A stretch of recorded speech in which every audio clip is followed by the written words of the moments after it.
Assalamualaikum warahmatullahi wabarakatuh. Subhanallah walhamdulillah wa la ilaha illallah wallahu akbar. Allahumma shalli wa sallim ala sayyidina Muhammadin. Assalamualaikum ya Rasulullah warahmatullahi wabarakatuh. Wa ala alihi wa ashabihi wa man tabi'ahu bi ihsanin ila yaumiddin. Rabbi a'udzubika min hamazati syayatin wa a'udzubika rabbi an yahdurun.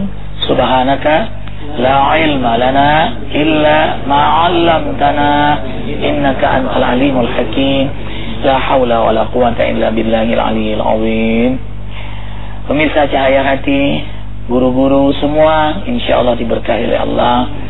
Allahu akbar walillahil hamd. Pujian tiada henti kepada Allah, karena memang tiada henti memberi karunia nikmat kepada kita, menikmati hidangan hidayah yang penuh dengan berkah Allah, hidangan dakwah. Kali ini kita bersama kandidat doktor Bang Sunandar, ya, tidak asing lagi, terutama bagi Arifin, kenal dengan beliau, dan beliaulah yang mengajak Arifin tampil di televisi ini, ikhwah.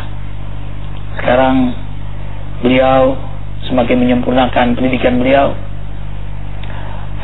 dan kali ini beliau akan membahas bersama kita manusia menurut Al-Quran. Alhamdulillah wa syukrulillah wassalatu wassalamu ala rasulillah. Allahumma salli ala sayyidina Muhammad wa ala alihi wa ashabihi ajma'in. Ashhadu an la ilaha illallah wa ashhadu anna Muhammadar Rasulullah. Ikhwan fillah, terutama murabi Majelis Az-Zikra, murabi kita semua, dan pemirsa Cahaya Hati yang semoga dimuliakan oleh Allah. Mengapa kita manusia harus berzikir? Mengapa kita manusia harus beribadah, menyembah kepada Allah? Karena manusia di dalam Al-Quran digambarkan dalam keadaan yang tidak menyenangkan. Di dalam surat Al-Asr dikatakan innal insana lafi khusrin. Sesungguhnya manusia itu dalam keadaan merugi. Dalam ayat yang lain dikatakan innal insana lazulumun kafar. Sesungguhnya manusia itu cenderung zalim dan kufur nikmat. Dan di dalam surat At-Tin juga ditegaskan laqad khalaqnal insana fi ahsani taqwim tsumma radadnahu asfala safilin. Manusia awalnya diciptakan dalam keadaan yang sempurna, tapi kemudian dikembalikan ke tempat yang paling hina, ke tempat yang paling rendah. Kita lihat di tengah masyarakat kita banyak perbuatan yang menunjukkan perilaku yang tidak islami. Banyak sekali, subhanallah. Itu sebabnya Rasulullah di dalam sabdanya mengingatkan. Sabda ini sahih, mengatakan yaridun nas kulluhumun nar tsumma yasduruna minha bi'amalihim Fa'awwalahum kalamil barki, summa kamariri, summa karrakibi, summa kahabil farasi, summa kasyadirijal, summa kamasyihim. Rasulullah mengingatkan kita bahwasanya manusia itu semuanya akan masuk neraka dahulu. Dan mereka akan keluar dari neraka karena perbuatan mereka selama mereka hidup di dunia. Yang pertama, masuk neraka dan dengan cepat keluar dari neraka bagaikan sinar kilat, kalam ilbarki. Yang kedua, masuk neraka dan keluar dari neraka bagaikan kencangnya tiupan angin. Yang ketiga, bagaikan kencangnya kendaraan rakibi. Dan yang keempat, bagaikan kencangnya kuda. Yang kelima, bagaikan kencangnya larinya laki-laki. Dan yang kelima, bagaikan kencangnya atau lambatnya seseorang berjalan. Artinya apa? Artinya bahwa manusia semuanya masuk neraka dan nasibnya berbeda-beda. Ada yang sangat sebentar di neraka lalu kemudian masuk surga. Ada yang agak lama, ada yang lama sekali direbus, disiksa di dalam api neraka.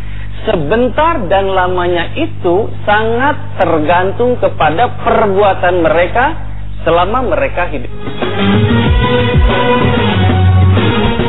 Perbuatan di dunia sangat menentukan nasib kita nanti di akhirat. Apakah selama hidup di dunia ini kita gunakan waktu yang terbatas itu untuk berinvestasi akhirat, meningkatkan keimanan dan ketakwaan, meningkatkan kuantitas dan kualitas dalam ibadah kita, dan meningkatkan amal soleh.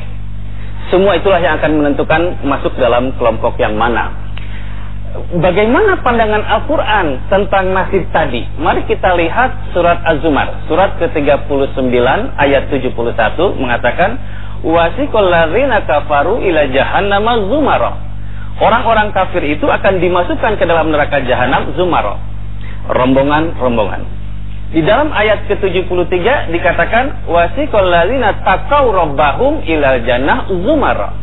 Orang-orang yang takut kepada Tuhannya, yang sholat, yang puasa dan sebagainya akan masuk ke dalam surga zumara, rombongan-rombongan. Nah, Ustadz, menurut ahli tafsir, yang dimaksud zumara, rombongan-rombongan itu artinya nanti ada rombongan ke-1, rombongan kedua, ketiga dan seterusnya.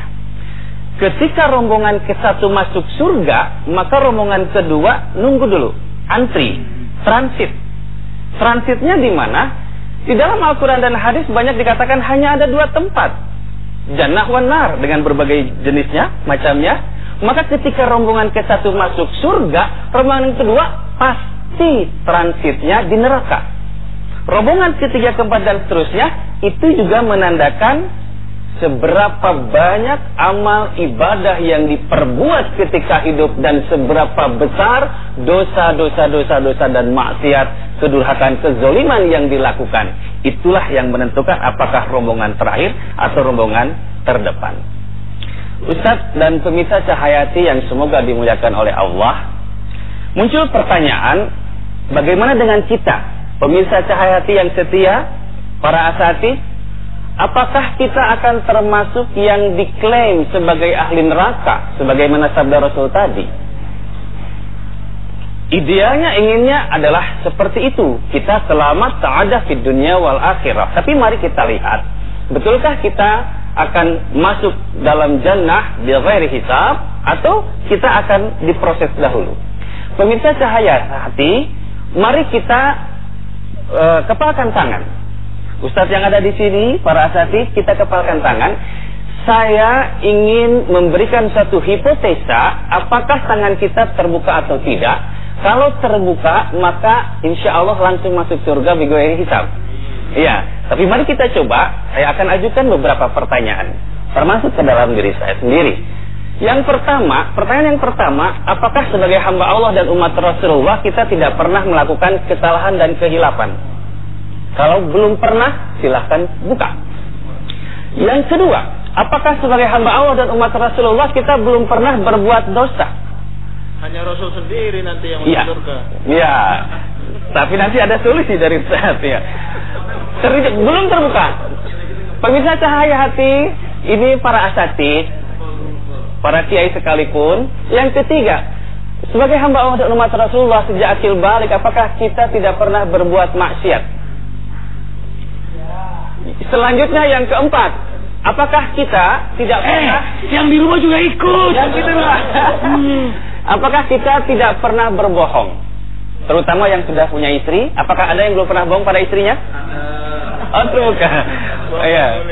Bohong yang boleh, ya, kecuali tadi masak seasinan gitu ya. Nanti Ustaz bisa memberikan. Bohong. Yang selanjutnya, pertanyaan selanjutnya, sebagai hamba Allah umat Rasulullah, apakah kita tidak pernah sekalipun meninggalkan sholat dalam keadaan capek yang luar biasa, sibuk yang luar biasa, mengadakan perjalanan jauh, tidak sekalipun meninggalkan sholat sejak akil balik? Adakah di antara kita? Ada. Subhanallah, alhamdulillah, sejak akil balik ya. Alhamdulillah ada. Tapi saya tidak terbuka nih. Ada juga yang nggak terbuka ya? Iya, pernah luput juga, nggak sholat. Pemirsa juga. Baik. Selanjutnya, adakah pemirsa yang selama bekerja, apapun profesinya, tidak pernah sekalipun mengkondisikan dan membawa uang subhat atau uang haram ke dalam rumahnya? Ya. Para pemirsa, uang subhat yang remang-remang lalu dibawa ke rumah, diberikan kepada istri kemudian dibelanjakan makan minuman, lalu anak, keluarga, istri kita makan dari uang itu. Pernah, Bang. Jadi teman bilang gini, dia dagang, modalnya nggak kembali nih, kata gitu. Dibilang nih 100.000 nggak kembali, hanya dibayar 1.000. Lalu dibilang sama Arifin waktu itu kuliah, alhamdulillah, sebenarnya sih modalnya cuma 80 katanya. Jadi dua. Jangan ngepot terus ngomongin kayak enak. Oh, iya. Ini jujur. Daripada di neraka dibuka. Kan nggak sekarang dibuka, iya Bang. Mahal loh harga kejujuran. Hargailah kejujuran kami kawan-kawan. Ustaz pun ternyata juga begini. Jadi ini dapat 20 bagi-bagi ya. Loh, jadi Arifin terima tuh. Iya. Mau bawa tuh uang 10. Dia 10 gitu. Nah, kan tuh nggak jujur tuh. Makanya pertanyakan sejak akhir balik. Iya. Bukan setelah zikir. Ustaz kan dulu ngembala kambing saja ya. Iya. Baik, pemirsa, semua atau sebagian besar dari kita boleh jadi tidak terbuka jari-jarinya. Maka kalau ini tetap kita biarkan dalam kesalahan, kehilapan, membiarkan diri berbuat dosa, membiarkan diri menerima uang subhat, uang haram, Masya Allah, maka kita boleh jadi akan masuk dalam kelompok yang terbelakang tadi.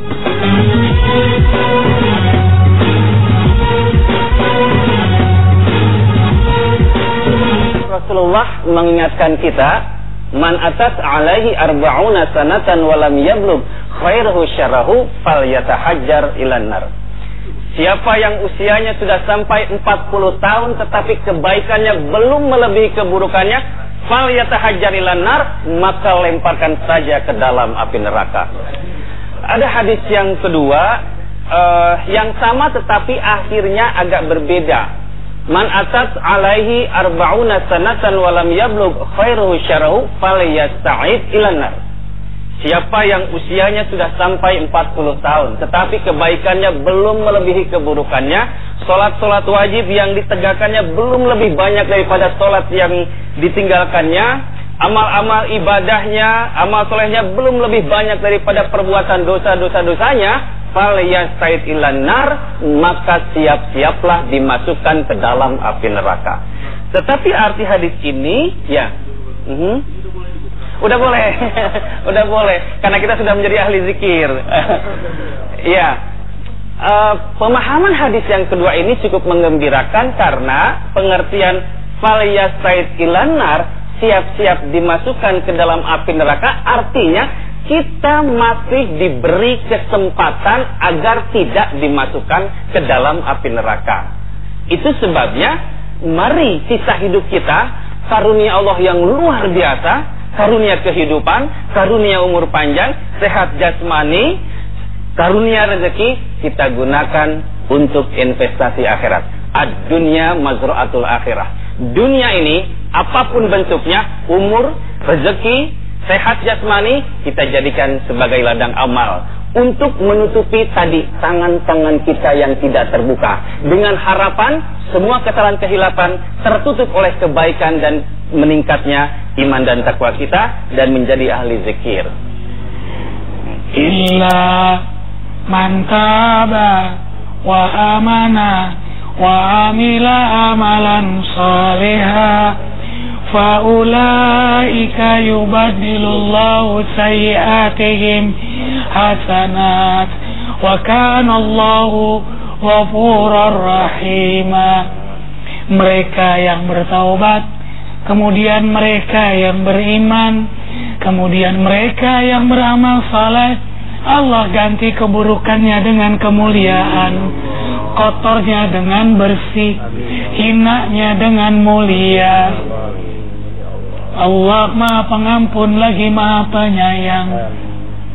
Qul ya ibadiyalladzina asrafu ala anfusihim la taqnatu min rahmatillah innallaha yaghfiru dzunuba jami'a innahu huwal ghafurur rahim.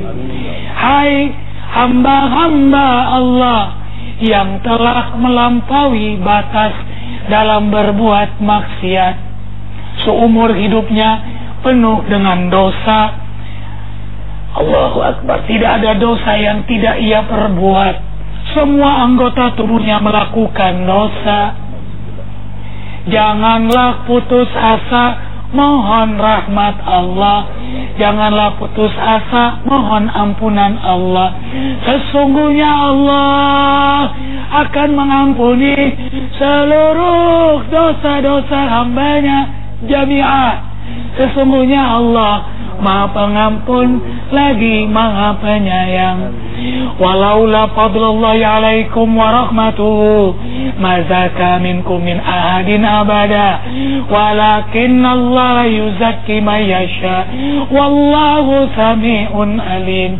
Kalau bukan karena karunia dan rahmat Allah, tidak satu pun di antara kalian yang mendapat ampunan dosa, tapi Allah memilih siapa di antara hambanya yang diampuni olehnya.